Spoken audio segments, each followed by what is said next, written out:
Welcome back to the Hot 7 TV Nightly News. Thank you for staying with us. Sporting hero Laverne Spencer is being rewarded for her outstanding contribution to sports by the government of St. Lucia as well as Northwest Limited. The St. Lucian Olympian is now the proud owner of a brand new vehicle. However, taking the top spot for rewards is her new title as the Youth and Sports Ambassador for St. Lucia. Spencer says she will not take the gestures for granted. The government of St. Lucia, through the Ministry of Youth Development and Sports, made a donation of a brand new vehicle to champion female high jumper Laverne Spencer on Tuesday morning in recognition of her outstanding representation of the island, locally, regionally, and internationally. Tuesday's presentation took place at the Mindufele Park and was attended by officials and staff of the Ministry of Youth Development and Sports, well-wishers, sponsors, and the media. Today we present Laverne with a Kia Sportage in recognition of her long-standing service to sports in St. Lucia. St. Lucia appreciates your dedication and consistency of service which you, Laverne, have provided in your chosen field of representation, which is athletics. We appreciate the high moral standards which you have maintained in representing us. Larry Bain is the director of Northwest Limited, and he said his company was proud to be a part sponsor of the vehicle, as Spencer exemplifies many of the attributes that his company embraces. Laverne Spencer has demonstrated to the world what dedication, discipline, and determination can achieve. But more importantly, Laverne has shown every young St. Lucian, particularly every little girl with a big dream, that if they truly focus and put in the hard work, they too can realize anything. Laverne started out just as Kia had, as the unknown, the underdog, contending with more experienced competitors, with greater resources, and just like Kia, with persistence, perseverance, and passion, Laverne has risen to be measured against the very best in the world. Minister responsible for Youth Development and Sports, the Honorable Edmund Estefan, congratulated Spencer on her outstanding career in female high jump and emphasized that she continues to inspire young upcoming athletes in St. Lucia with her focus, determination, and consistency. You have been and continue to be our shining light. Your dedication, humility, perseverance, and ethos epitomizes the characteristics that all St. Lucians must aspire to for St. Lucia to shine. As such, our presentation of this vehicle to you is a small token of our appreciation for your example to this nation. And let me add that you earned it all, every bit of it. In accepting her new vehicle, Spencer was thankful for the continued recognition of her success in the field of athletics and female high jumping. Thank you. It's probably now will be one of my favorite brands, and I know it has a lot of features. When I came to Northwest, I got a thorough description and explanation, everything of the car. So I really like it, and I look forward to driving around Castries and everywhere with it, and hopefully, advertise Kia. I think it's a great car, and I really like it. Spencer's dominance in women's high jump has led to her being named as a sporting ambassador for St. Lucia. From the Ministry of Youth Development and Sports, I'm Ryan O'Brien reporting. It is every model's dream to rip the runway at a major fashion show. But what happens when it's a church aisle serving as the runway and the models are swimsuit models? Viral content it is. Social media has been abuzz with debate about the appropriateness of a Trinidad fundraising fashion show called Style Week. 3 fashion shows were hosted by Style Week Port of Spain on Friday, Saturday, and Sunday at the Anglican Church to raise funds for the church's restoration. However, several swimsuit models were cast in the show, which caused an uproar among many who saw it as a desecration of a holy site. Dean of the Holy Trinity Cathedral, Reverend Shelley Antenia, said one designer flouted guidelines given for the now controversial fashion show held over the weekend. She said they gave the Style Week organizers clear guidelines, especially for the swimsuit presentations, which included, according to her, no bumsies or boobs showing. She said she attended the first 2 days of the fashion show and the presentations were quote-unquote decent. She explained that on the final day, which showcased swimwear, the person who was backstage monitoring the show stepped away for a bit, and the designer, who she did not name, flouted the guidelines. The Holy Trinity Cathedral sustained damage in August 2018 when a 6.9 magnitude earthquake struck. Emergency repairs at a cost of over $1 million were done, but the church is embarking on a 5-year restoration project to be completed in 4 phases. In other news, 3 schools have suffered disruptions to classes as a result of lack of supervision for students. Teachers are not turning up for work due to unsuitable working conditions. The complaints range from mold infestation to other poor air quality issues. The Chief Education Officer in the Ministry of Education put out a statement seeking to reassure the country that the ministry is doing all in its power to address the situation speedily. But not everyone is convinced. Even Infrastructure Minister Stephenson King has lamented the conditions and the resulting situation. We took to the streets to get your views. Is the Ministry of Education doing enough to address this current situation?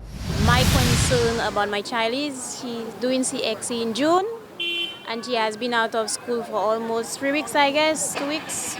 And then they have the SBA, they don't even have an end of term exam to put into the report book because I don't think they're going to do it.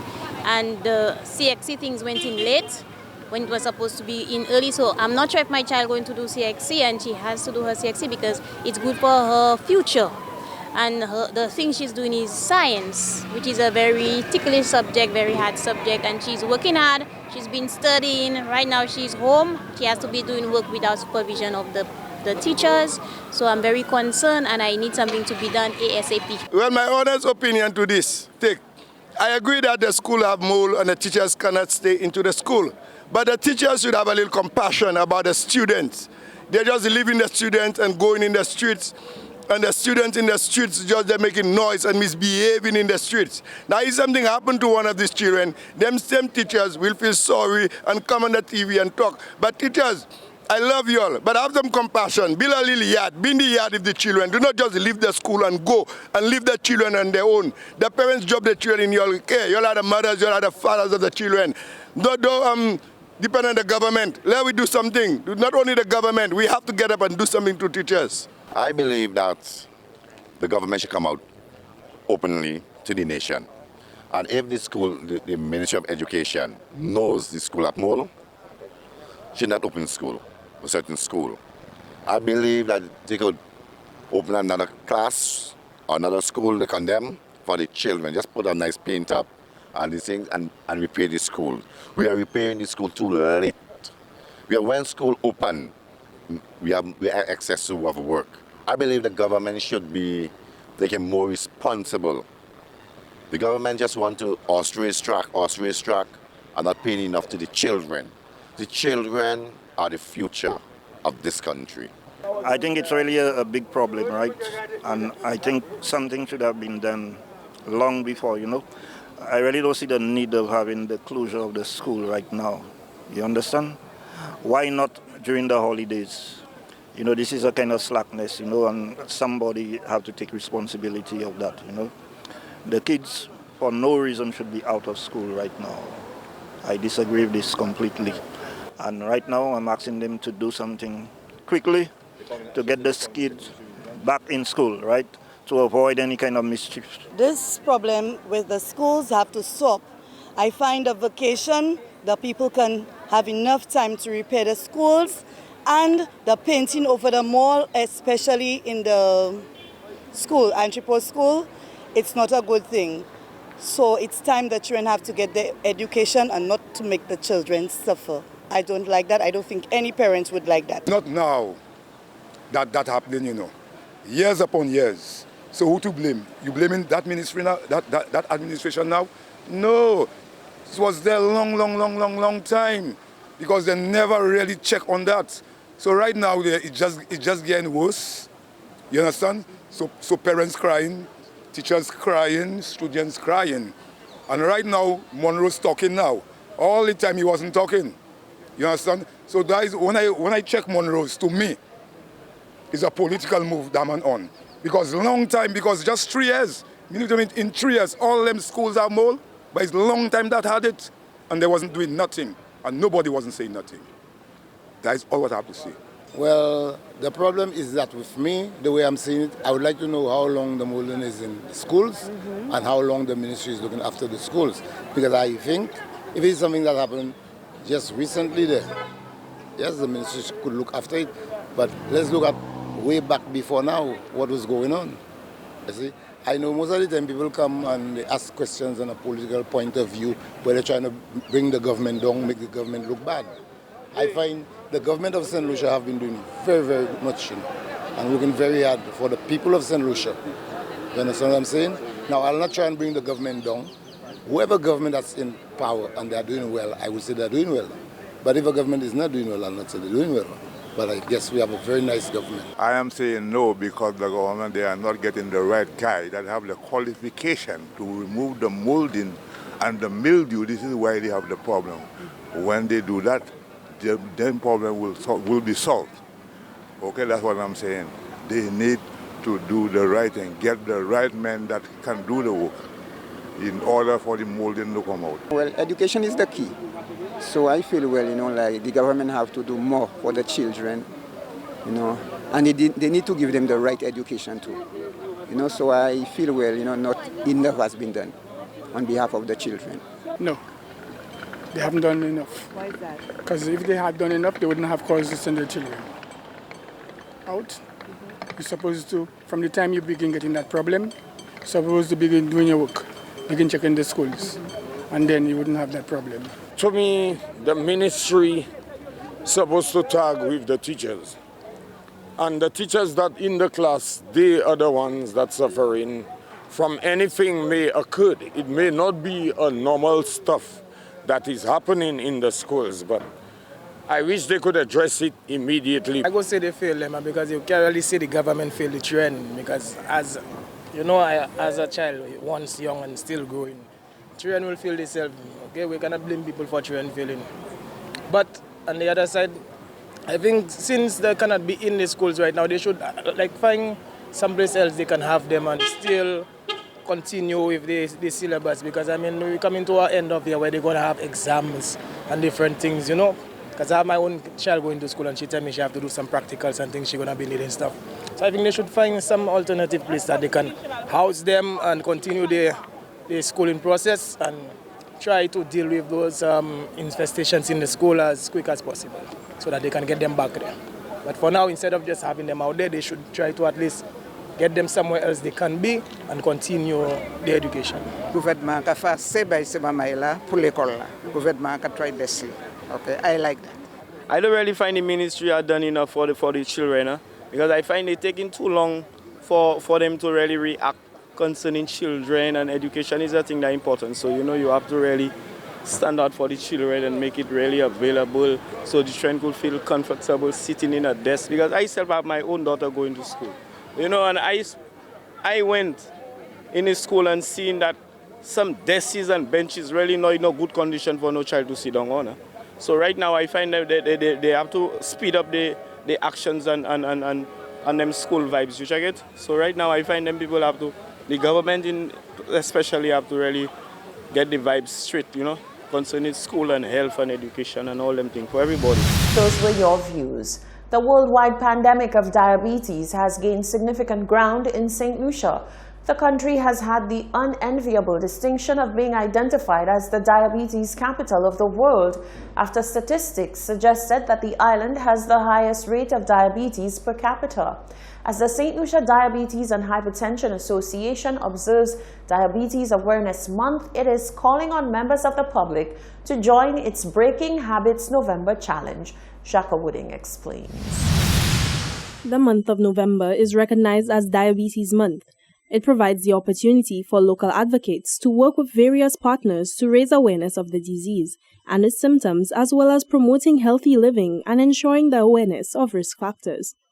In observance of Diabetes Month, the St. Lucia Diabetes and Hypertension Association will spearhead a calendar of activities throughout November. The president of the association, Andrew Felix, says that the newest addition to the association's awareness activities is the Breaking Habits November Challenge. We have a challenge this month, and the challenge this month is week 1 of November. Eat 1.5, drink 1.5 liters of water, which is a large bottle of water, every day for 7 days. Okay, week 2, do 100 squats. 100 squats every day for 7 days. Week 3, no chicken, no milk, no cheese. Week 4, 200 skips or 200 jumping jacks. Now, this may seem like a large ask, but what we're telling everybody out there, 100 squats is easy to accomplish if you look at it like you look at your food, portion sizes. Portion sizes are very important. And so what we're saying to everybody is you can do 25 squats when you wake up in the morning, 25 when you get to work, 25 before you leave work, and 25 squats when you get home. Everything that you do is in portion sizes.